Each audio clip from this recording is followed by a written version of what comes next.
आज हम एम.एच. अब्रम्स पे चर्चा करेंगे और एम.एच. अब्रम्स की इस कड़ी में हम आपको शुरुआत से लेकर के और अंत तक के एम.एच. अब्रम्स के सारे वीडियोज़ आपको प्रोवाइड कराएंगे।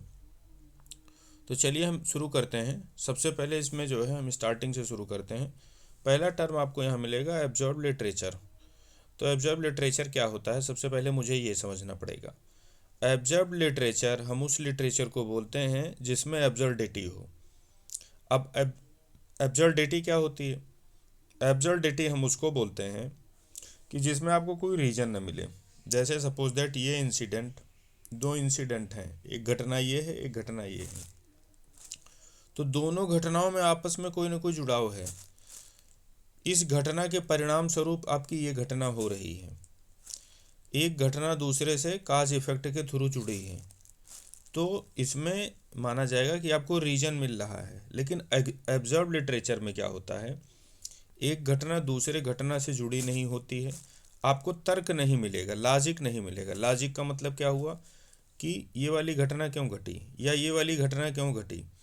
तो जिस लिटरेचर में आपको लॉजिक न मिले, आपको एक कड़ी से दूसरी कड़ी का जुड़ाव न मिले, आपको एब्सर्डिटी मिले, इसी बेवकूफ़ीपन को हम एब्सर्डिटी बोलते हैं। तो ऐसा लिटरेचर जो मीनिंगलेस हो, जो लॉजिकलेस हो, जिसमें एक इंसिडेंट दूसरे इंसिडेंट से जुड़ी न हो और कहानी आपको बेहद ही कंफ्यूजिंग लगे।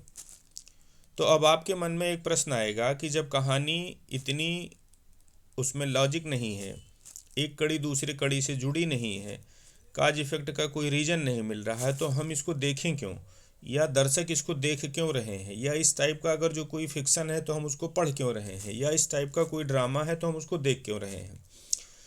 तो एक आपका होता है सस्पेंस।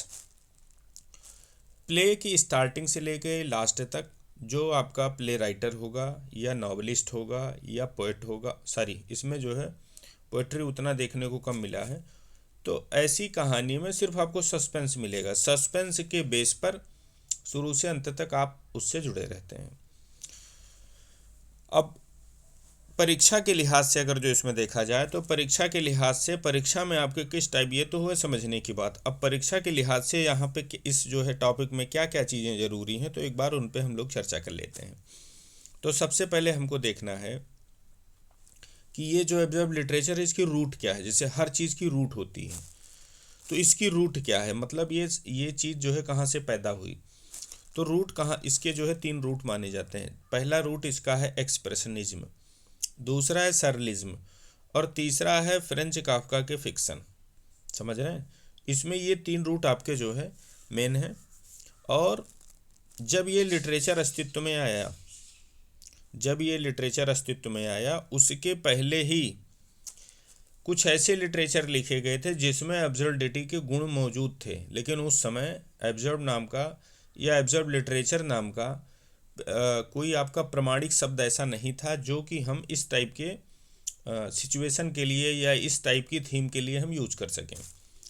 तो आप इसको आसान शब्दों में ऐसे समझ सकते हैं कि जब एब्जॉर्ब लिटरेचर अस्तित्व में भी नहीं था, उससे पहले कुछ ऐसे प्ले थे जिसमें एब्सर्डिटी के गुण मिले, तो उनको जो है उनका पूर्वज मान सकते हैं आप। जैसे कुछ मतलब होता नहीं कि ये इनके रूट हैं, ये इनके फोर फादर्स हैं, तो एक टाइप से आप फोर फादर्स समझ सकते हैं।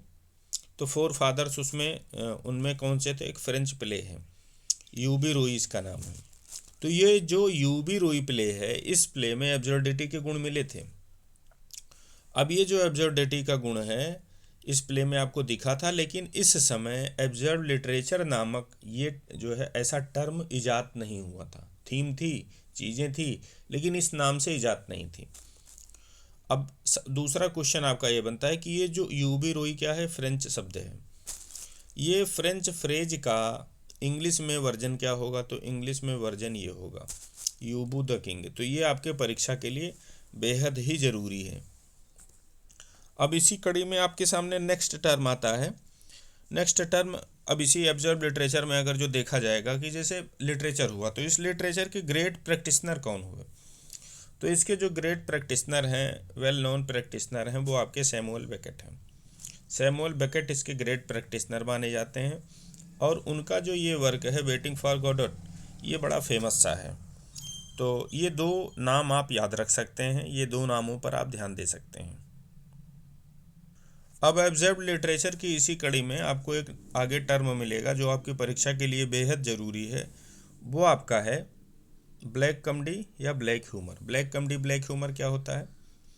ब्लैक कॉमेडी ब्लैक ह्यूमर, हम उस ह्यूमर को बोलते हैं कि जो सीरियस चीज़ों पर हो। अब समस्या ये आती है कि सीरियस चीज़ क्या है? तो सीरियस चीज़ जैसे डेथ, सीरियस चीज़ जैसे वार, सीरियस चीज़ जैसे मर्डर और भी चीज़ें हैं। तो इन टॉपिक पर जब आप कोई ह्यूमर क्रिएट करते हैं तो ऐसे ह्यूमर को ब्लैक ह्यूमर बोला जाता है। अब ऐसा ह्यूमर आप क्रिएट कैसे करेंगे? ऐसा ह्यूमर आप ऐसे क्रिएट करते हैं जैसे मान लो सपोज दैट कोई एक इंसान हो, समझ रहे हैं, तो इसकी हत्या हो रही हो, तो इसकी हत्या में दो लोग एक्सप्लेनेशन करने वाले हों, दो लोग इसकी हत्या को देख रहे हों। अब हत्या पर मतलब मर्डर पर आपको ह्यूमर क्रिएट करना है तो कैसे करेंगे? तो जब उसका गला काटा जा रहा हो तो आप कहें कि देखो कैसे माइकल जैक्सन जैसे ये डांस कर रहा है। या कोई मान लीजिए एक फनरल निकला हो, मतलब शव यात्रा आपकी निकली हो, तो इसको जो कंधा देने वाले लोग हों आपस में बात कर रहे हों कि यार बताओ इसको संडे को ही मरना था और हमारी संडे वाली है, बताओ छुट्टी ख़राब हो गई, आज हम कपड़े धुल लिए होते। कहने का मतलब एक तरफ उसकी मौत है और आप उस मौत जैसी सीरियस चीज़ पर इतनी, कहने का मतलब दुखदाई चीज़ों पर आपको अपना कपड़ा धुलना याद आ रहा है, आपको अपना जो है संडे खराब होना ज़्यादा महत्वपूर्ण लग रहा है। तो एक मन में आपके जो है उनके इस बुद्धि स्तर को देख करके एक मन में आपके जो है एक ह्यूमर सा क्रिएट होता है। तो ऐसे ह्यूमर को आप ब्लैक ह्यूमर बोलते हैं। और इसी ब्लैक ह्यूमर को आइनेस्को नामक एक आदमी हैं, इन्होंने ट्रेजिक फार्स बोला है। तो अगर जो ट्रेजिक फार्स पूछा जाता है आपको परीक्षा में क्या है, तो ये आपका आइनेस्को के द्वारा इजाद किया हुआ एक जो है फ्रेज है और इसका मतलब होता है आपका ब्लैक ह्यूमर।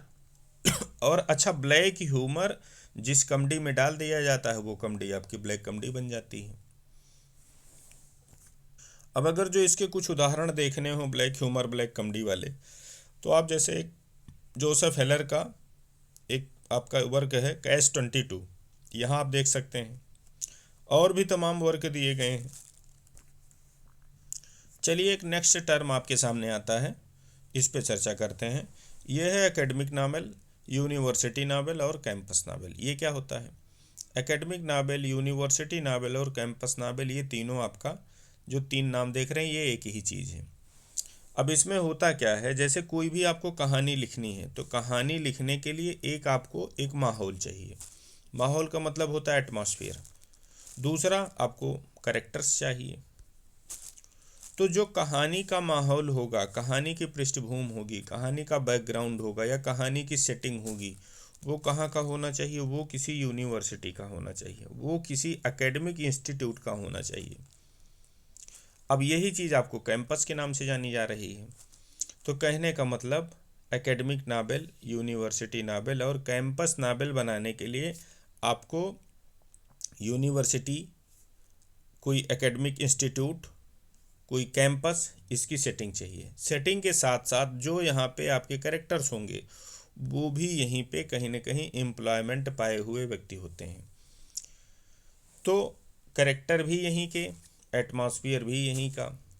कहने का मतलब ऐसा व्यक्ति जो यूनिवर्सिटी से संबंधित हो, ऐसा व्यक्ति जो इन सब चीज़ों से संबंधित हो, आप उसको एज ए कैरेक्टर बनाते हुए ऐसे पृष्ठभूमि में जब कोई आप नावल क्रिएट करते हैं तो ऐसे नावल को एकेडमिक नावल या यूनिवर्सिटी नावल बोला जाता है।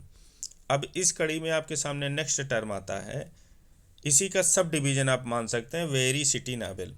वेरिसिटी नावल क्या होता है? अब जैसे हमने बताया कि एकेडमिक नावल में क्या होता है कि एकेडमिक आपका पृष्ठभूमि होना चाहिए, कहने का मतलब वो किसी यूनिवर्सिटी का हो, एकेडमिक इंस्टीट्यूट का हो। लेकिन वेरिसिटी नावल क्या होता है? वेरिसिटी नावल को आप ब्रिटिश या एंग्लिसाइज्ड टर्म बोल सकते हैं। क्यों? क्योंकि इन्होंने जो सेटिंग के लिए आपको बाध्य कर दिया कि आपकी जो सेटिंग होगी वो सिर्फ ऑक्सफोर्ड की होनी चाहिए, वो सिर्फ कैम्ब्रिज का होना चाहिए। कहने का मतलब वेरिसिटी नाबेल, कैंपस नाबेल का वो सब पार्ट है जिसमें सिर्फ ऑक्सफोर्ड या कैम्ब्रिज यूनिवर्सिटी की सेटिंग लेने के लिए आपको बाध्य किया जाता है।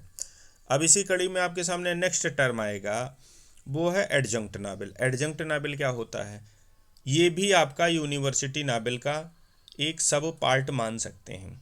इसमें क्या होता है? इसमें आपका जो पृष्ठभूमि होती है, पृष्ठभूमि आप कहीं की ले सकते हैं। वेरिसिटी नावल की तरीके से पृष्ठभूमि के लिए बाध्य नहीं किया जा रहा है। यहाँ किसके लिए बाध्य किया जा रहा है? यहाँ आपको बाध्य किया जा रहा है कैरेक्टर्स के लिए। कैरेक्टर्स कैसे होने चाहिए? तो कैरेक्टर्स आपके ऐसे होने चाहिए जो यूनिवर्सिटी के अंडरपेड हों। अंडरपेड का मतलब क्या होता है? अंडरपेड का मतलब होता है जिनकी तनख्वाह कम हो, जिनकी सैलरी कम हो। तो सैलरी किन की कम रहती है? जैसे पियोन, जैसे आपके क्लर्क, जैसे वहाँ के चपरासी ग्रेड के लोग हैं। तो आप सेटिंग कहीं की भी लें, यूनिवर्सिटी में कहीं किसी भी यूनिवर्सिटी की सेटिंग ले लीजिए, किसी भी एकेडमिक इंस्टीट्यूट की सेटिंग ले लीजिए, कैरेक्टर्स जो डालेंगे वो आपके अंडरपेड होनी चाहिए। कहने का मतलब वो वहाँ का लोअर तबका होना चाहिए यूनिवर्सिटी का। तो जब ऐसा आप नावल बनाते हैं तो वो एडजंक्ट नावल बोला जाता है। अब आपको आपकी इस चीज़ को मैं थोड़ा और इजी बनाता हूँ। वेरिसिटी नावल एटमॉस्फेयर पर फोकस करता है, एडजंक्ट नावल कैरेक्टर पर फोकस करता है।